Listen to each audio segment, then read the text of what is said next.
My name is Maggie McAlpine, and I'm the Cyber Engagement Lead for the Center for Threat Informed Defense here at MITRE Engenuity. And with me today is Carl Wright, the Chief Commercial Officer at AttackIQ. Carl, I was wondering if you could maybe introduce yourself a bit further and tell us a bit about AttackIQ and how you got involved in top attack techniques.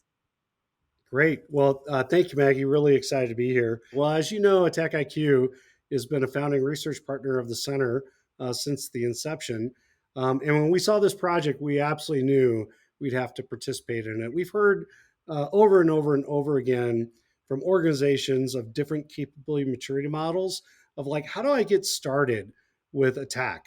And I think one of the things that we recognized after a couple of years at the center was that while a lot of the organizations that participate on these projects are fairly sophisticated from a capability maturity model perspective, a lot of the practitioners that are trying to leverage the research maybe don't have the same capability maturity model.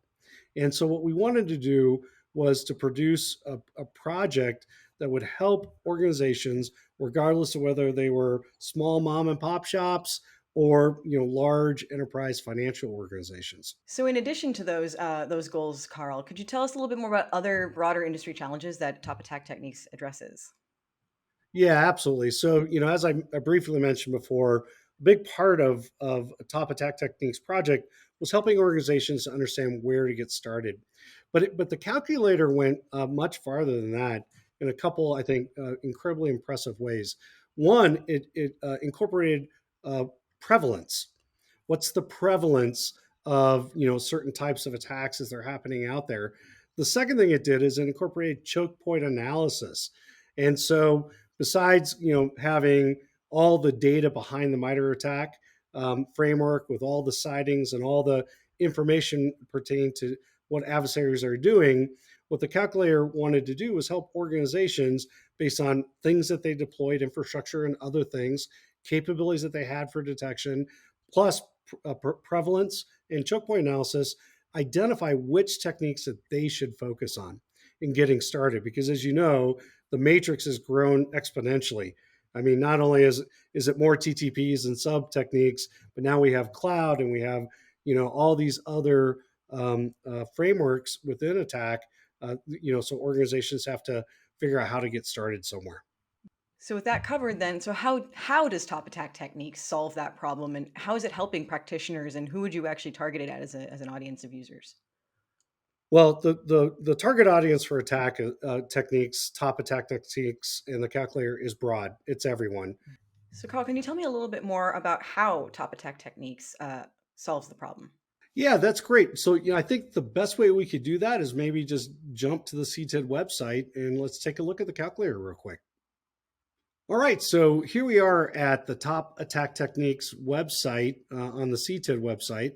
And so there's obviously some great information here on the project summary, the problem that we're trying to do, and some other information. But I think it's for our purpose of our discussion today, let's just take a look at the calculator, which I have opened up here on this screen. And so, there's a lot of interesting things about this particular capability produced by the center. The first here is there's a lot of different filters organizations can use depending on how they want to use the calculator. So whether it's around NIST and 853, sys controls, detection and analytics, or maybe specific operating environments or operating systems that they're using. But for the sake of just this very rapid demo, what I want to do is just focus on some things here, which is around an ability for an organization to identify different types of control capabilities that they have in their environment. And of course, there's a definition behind what is none, low, mean, low, medium, or high mean. But you can select some different aspects of capabilities that an organization has. And then basically you can generate results. And what you're seeing on the right is the top attack techniques for that organization. And while we're displaying only the top 10, there's lots more behind this that organizations can look at. But what's interesting about this is it really allows an organization a starting place to go look at their cyber defensive operational capabilities, whether it's prevention or it's detection, and see look at the TTPs that might be most interesting for them. Yes, it really is a fantastic project. It's one of my favorites, certainly. Can you tell us a little bit more about actually how your organization, Attack IQ, is using and leveraging top attack techniques? No, that's a great question, and thank you for it. So, obviously, as one of the leading vendors in the breach and attack simulation space, our customers are always asking us for advice of what they should go test today, tomorrow. How should they be thinking about testing in their environments? And and we call that being prescriptive. And one of the amazing things that this calculator does is it help organizations decide what to go test.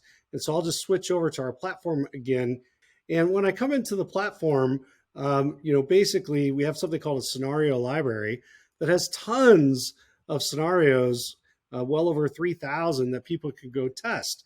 And we can look at scenarios by what we call the card view. We can certainly look at scenarios from a MITRE ATT&CK heat matrix perspective. But now, if you notice here, we incorporated the top of techniques calculator. So just like the calculator you saw on the website, folks can come in here. They can pick, different levels of what they have from a defensive posture perspective. They could do filters and they could generate the results just like they always could. But now they hit this, create an assessment. So I'll just type test here for the sake of brevity. And now it's going to take all the JSON that is usually the export out of the MITRE ATT&CK top technique calculator, and it's going to basically start generating tests in our platform for the organization to now go measure those top attack techniques. How are they doing? Does that make sense? Yeah, it's actually a fantastic explanation of it, and very, very cool technology and how it's been incorporated. You can see all the tech IDs that were identified in that particular instance, and they can go in. You can see a bunch of different information on those scenarios. So execute WMI commands, what operating systems you can run it against, everything. But this is 100% taking the work that was produced in the center and just incorporating it directly in our product so that we can extend the number of people that can leverage this. And since AttackIQ's customers are mostly the Fortune 1000, that means all of our customers now have direct access to this center project right inside of our application that they bought. Well, thank you so much for that explanation, Carl. So, just going back a little bit to the actual development of top attack techniques, can you tell us a little bit about Attack IQ's experience? Obviously, the center has a very unique approach to collaborative R&D. What did the collaboration look like from Attack IQ's perspective? This is, again, one of our favorite projects, and I feel terrible saying that because they all seem to be my favorite Yeah. project. But this one was really interesting because we started to incorporate other important factors into the optimization of attack, and that was choke point analysis as well as prevalence. And so, those are pretty meaty topics, and being able to have all these amazing organizations around the world with very sophisticated individuals on their security teams really come together on a computer science project that's pretty hardcore. That was a really wonderful experience to be able to set up these calculations and then and the assumptions around those calculations, and then get this project published in what I thought was a very, very quick time period. And that process of participating in the center, has it helped Attack IQ, say, expand its goals or helped your organization expand its expertise and capabilities? Yeah, I mean, just from the demo, I just briefly showed everybody. I mean, obviously, we went from center published project to implementing that in our product, in just, 60, 75 days. And that's unheard of. If we wanted to go build that ourselves, I mean, that would have taken a long time to do. And the fact that we could immediately, without making any modifications to the project that the center published, incorporate that directly into our product. I mean, the reality is lots of people can do that, and lots of people should do that. That's the benefit of the center. It's not just about product vendors. It's about everybody being able to grab one of these projects and incorporating it into their workflows in order to enhance their cyber defensive operational capabilities. Absolutely. I mean, that is so core to the center's mission to create these projects and then to make them freely available to the world. Um, just sort of from a philosophical angle, what are your thoughts on supporting that kind of investment in community resources, and like how is it valuable to for you and the larger community?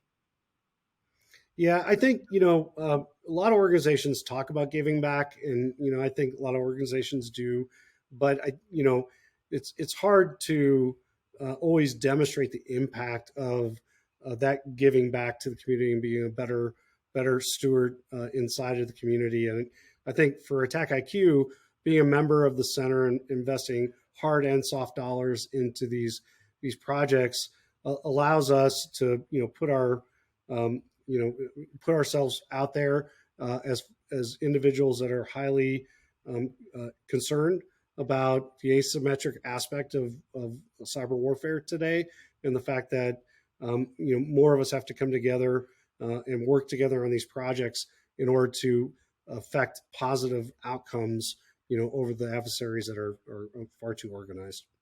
And that really is so important. Carl, thank you so much for joining us today and for your insights into top attack techniques. Great, thank you, pleasure being here.